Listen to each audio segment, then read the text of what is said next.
Muy buenas tardes, señores y señores. Bienvenidos al desarrollo de la clase correspondientes a la materia de ciencias naturales. Un gusto poder compartir con todos ustedes esta última clase del año 2024. Estamos hoy 31 de diciembre del año 2024. Estamos dando por finalizado este presente año. Pero obviamente estamos continuando con todas las actividades de forma recurrente. Obviamente una clase asíncrona por las festividades que ustedes y todo el mundo estamos pasando. Pero obviamente nosotros debemos continuar con el proceso educativo y vamos a iniciar con las actividades correspondientes a la semana 2 de la unidad número 5. Vamos a iniciar con el desarrollo de las actividades y en pantalla ustedes pueden ya observar el documento correspondiente a su material de apoyo. Vamos a ir analizando, vamos a ir viendo cada una de estas temáticas en función del desarrollo de los ciclos de la naturaleza y sus cambios.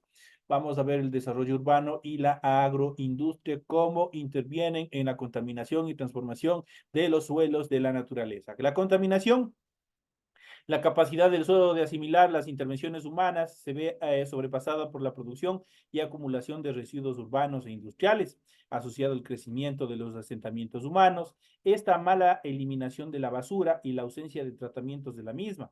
Los suelos se ven contaminados con residuos orgánicos y también inorgánicos, incluidos metales pesados y otras sustancias que lo destruyen y contaminan tanto el suelo como las aguas. Esto es lo que hace el desarrollo urbano y agroindustrial en función de la contaminación. En función de la compactación, el suelo pasa a un proceso de compactación debido al desplazamiento constante de personas y vehículos por el mismo lugar. Esto causa la desaparición de los espacios de aire que existen en el interior del suelo, con la consecuente disminución de oxígeno y agua, lo cual provoca una eliminación de la microflora y microfauna subterránea. El uso de cemento y asfalto en las ciudades elimina la capa superior del suelo y genera una cubierta impermeable que modifica el curso de las aguas de corretía y de drenaje natural que existe en el suelo. En cuanto a los efectos del suelo, de los residuos antrópicos, la acumulación de residuos urbanos, industriales y de agroquímicos producidos por el quehacer humano asociado al crecimiento de los asentamientos humanos es la causa de la contaminación del suelo. Entre los residuos urbanos se encuentra la basura, tanto orgánica como inorgánica, generada en los hogares, hospitales, restaurantes, entre otros lugares. Si realizas una pequeña investigación acerca de la cantidad de plásticos utilizados en tu barrio, se podrán ustedes dar cuenta de la magnitud de esta contaminación. La mala eliminación de estos y la acumulación de plásticos, pilas, baterías y otras sustancias son la causa del deterioro de nuestro suelo. Otro problema que acarrea el establecimiento y crecimiento de la población son las aguas negras, las cuales son los fluidos que provienen de los vertidos de las instalaciones de saneamiento, es decir, que son líquidos con desechos humanos que circulan por el alcantarillado y son depositados en pozos sépticos. Los residuos industriales pueden incluir aceites, desechos tóxicos, arsénicos, cianuro, mercurio, cromo, residuos de acero, disolventes, lodos industriales, entre otros que al llegar al suelo lo contaminan, volviéndolo nocivo para el desarrollo de la vida. El desarrollo agroindustrial también genera contaminación. Los residuos agroquímicos generados en la producción de alimentos provienen del uso de fertilizantes, herbicidas y pesticidas para mejorar la producción y calidad del mismo. Estos residuos son absorbidos por el suelo y llegan a los acuíferos y al mar.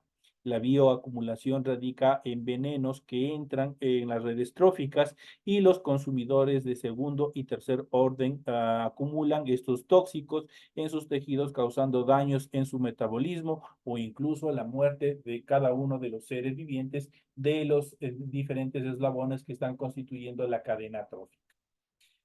Aquí tenemos la contaminación del suelo por la urbanización. Aquí vamos a ver algunas de las características. Tenemos medidas de prevención, tenemos medidas de control y mitigación y tenemos por último las medidas de remediación. Vamos a ver cuáles son, porque no todo está perdido. Existen determinados procesos en los cuales nosotros podemos recuperar y nosotros podemos prevenir todos estos procesos.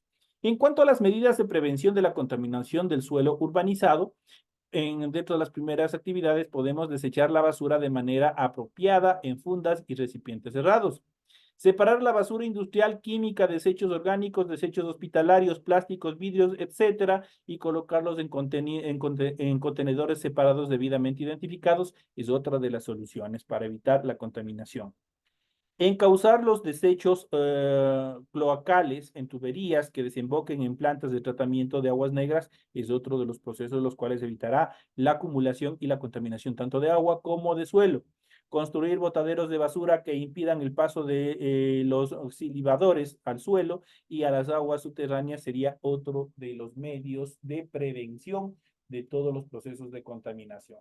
En cuanto a las medidas de control y mitigación, retirar mecánicamente los contaminantes que sea posible del suelo o de las aguas sería uno de los elementos o medidas de control y mitigación. Promover la regeneración natural de vegetación o reforestar las áreas afectadas implica también una medida de mitigación y control. Aplicar las leyes que ya existen sobre los mecanismos correctos para desechar la basura de hogares, industrias, hospitales, entre otros lugares que producen basura contaminante, es otro proceso de mitigación y control. En cuanto a las medidas de remediación, comprender un conjunto de distintos procedimientos que se dirigen a contener, retirar o destruir los contaminantes para recuperar el suelo de manera completa o parcial según el objetivo. Las técnicas se agrupan en inmovilización o contención de contaminantes o su retiro por lavado, extracción de vapores, arrastre por vapor, biodegradación, incineración, vitrificación, entre otros procesos, son las medidas que puede el hombre aplicar, obviamente, para remediar, para restituir el suelo contaminado. En cuanto a la contaminación del suelo por derrames de hidrocarburos, esto es bastante incidente en nuestro oriente ecuatoriano, por ejemplo, y dentro de estas características, las medidas de prevención, los derrames de petróleo se producen por efectos o por defectos del equipo, del material o también por fallas humanas. Las dos primeras se pueden prevenir mediante inspecciones periódicas y mantenimiento adecuado de los equipos. Las fallas humanas se evitarán mediante la instrucción y entrenamiento continuo del personal. Eso quiere decir la capacitación continua, perdón, para evitar este tipo de accidentes. En cuanto a las medidas de control y mitigación por los derrames de petróleo, una de las medidas podría ser motivación del personal especializado al sitio de derrame y preparación de medidas según su tamaño. Identificación de la fuente del derrame, cierre de válvulas de control desde el sitio de bombeo, contención del derrame con barreras de detención y recolectores. Y por último, la colocación de absorbentes para evitar que el crudo se expanda. En cuanto a las medidas de remediación, actualmente se utilizan técnicas innovadoras como la bioremediación. Esa técnica consiste en el uso de microorganismos capaces de degradar los contaminantes mediante la alteración de su estructura molecular, convirtiendo al compuesto contaminante en otro similar no contaminante o menos tóxico. Sin embargo, la primera medida es el retiro manual de la mayor parte del contaminante, esto es, del residuo del petróleo derramado. En cuanto a la contaminación del suelo por la minería, en el Ecuador existe una serie de procesos en cuanto a la extracción de determinados residuos, de determinados materiales que tiene nuestro subsuelo. Eso genera una contaminación por los procesos de explotación de minerales.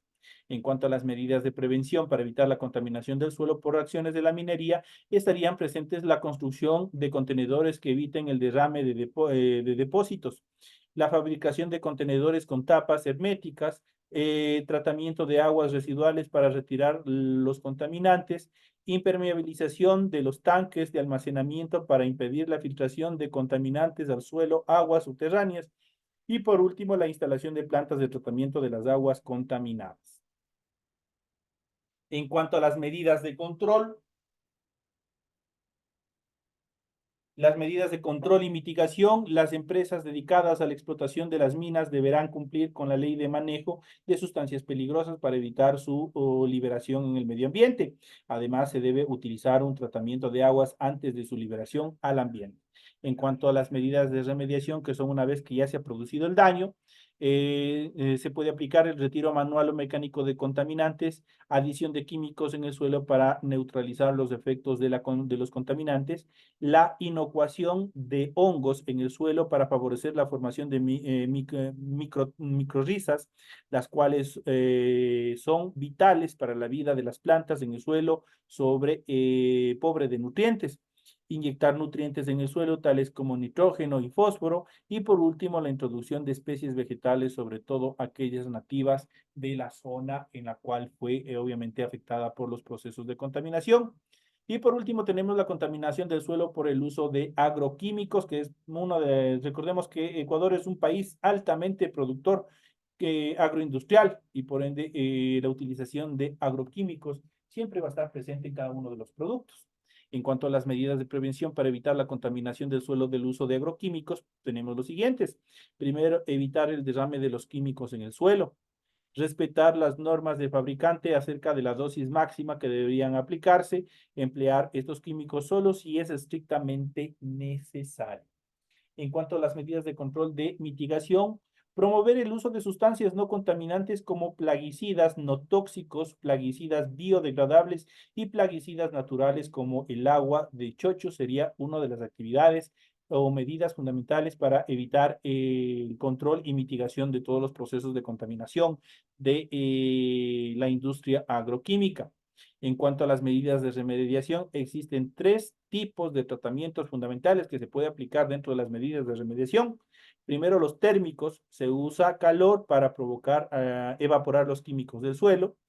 B, los biológicos. Se aprovechan las actividades metabólicas de plantas, hongos y bacterias para descomponer los contaminantes. Y el físico-químico, se retira la capa superficial del suelo o se aplica una sustancia química que englobe al contaminante y luego pueda ser retirado.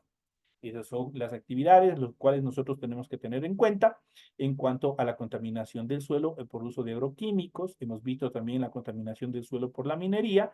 Hemos visto la contaminación del suelo por derrames de hidrocarburos, esto es del petróleo o de algún tipo de combustible, la contaminación del suelo por las urbanizaciones, lo que obviamente estamos aplicando en nuestro día a día. Siempre las ciudades están creciendo y en medida que van creciendo, obviamente se va desarrollando una serie de contaminación, de destrucción de la naturaleza.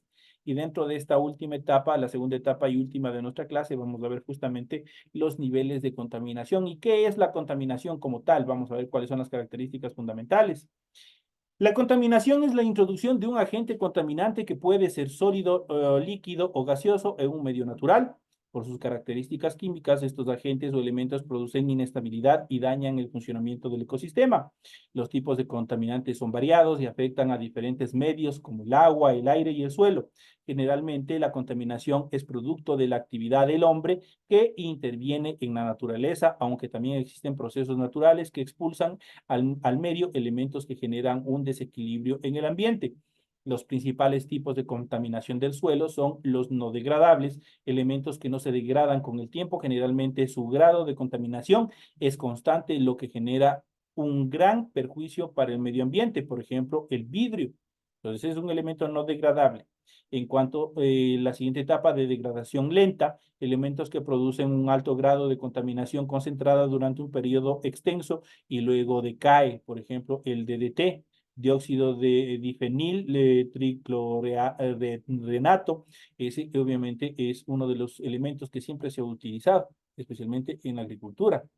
Y por último, los biodegradables, elementos que son capaces de descomponerse naturalmente por la acción de agentes biológicos, vegetales o animales. Por ejemplo, el cartón. El cartón es de fácil desintegración, por ende es un elemento biodegradable. En cuanto a los tipos de contaminación, según el ámbito en el que afecta, la contaminación puede ser contaminación del aire, se trata de la contaminación ambiental producida por diversas causas como la quema de combustibles fósiles en el sector industrial, En cuanto a la contaminación del agua, se trata de aquellos agentes contaminantes que afectan a ríos, mares y lagos. Generalmente se producen con el vertido de elementos como fertilizantes, desechos, basuras y combustibles fósiles. También puede ser producida por procesos naturales como la descomposición de materias orgánicas y también minerales. Tenemos a continuación la contaminación del suelo. Se trata de la presencia de sustancias químicas contaminantes que afectan la corteza terrestre e impiden su desarrollo natural. La contaminación acústica se trata de la presencia de niveles de frecuencias sonoras que alteran las condiciones en las que se desarrollan los seres vivos de una zona natural. En cuanto a la contaminación radioactiva, se trata de la contaminación producida por los accidentes de actividad nuclear o minera. Estos elementos pueden afectar el suelo, el aire o los cursos de agua. La contaminación térmica se trata de la influencia que generan sustancias residuales que llevan el aumento de la temperatura en zonas naturales. Y por último, la contaminación visual. Se trata de la irrupción de elementos visuales en un paisaje que impactan negativamente en el ojo humano. En cuanto a las causas de la contaminación, al hablar de contaminación se debe hacer una distinción entre los desechos que se producen en procesos naturales y los desechos producidos por el hombre. La contaminación natural puede darse por desechos de erupciones volcánicas, presencia de materiales tóxicos en rocas y suelos, incendios forestales, entre otros. El término contaminación se usa como mayor frecuencia para hacer alusión a aquellos procesos contaminantes generados por el hombre. Las causas de este tipo de contaminación varían según el medio afectado y pueden ser los siguientes.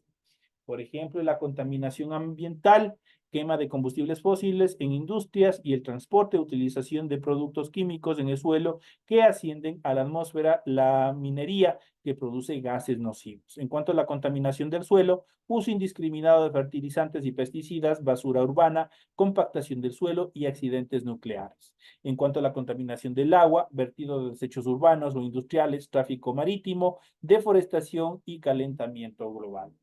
Contaminación auditiva, tenemos la intromisión de vehículos, instalación de grandes industrias, trenes y transportes masivos que causen demasiado ruido. En cuanto a la contaminación visual, el tráfico aéreo, cableado, antenas, basura, publicidad en la vía pública. Consecuencias de la contaminación. Todo elemento de contaminación, como podemos observar aquí, genera daño e impacto directo al medio ambiente. Entre las principales consecuencias de la contaminación están los daños a la salud de los seres vivos, debido a que están expuestos a mayor cantidad de enfermedades y situación de estrés.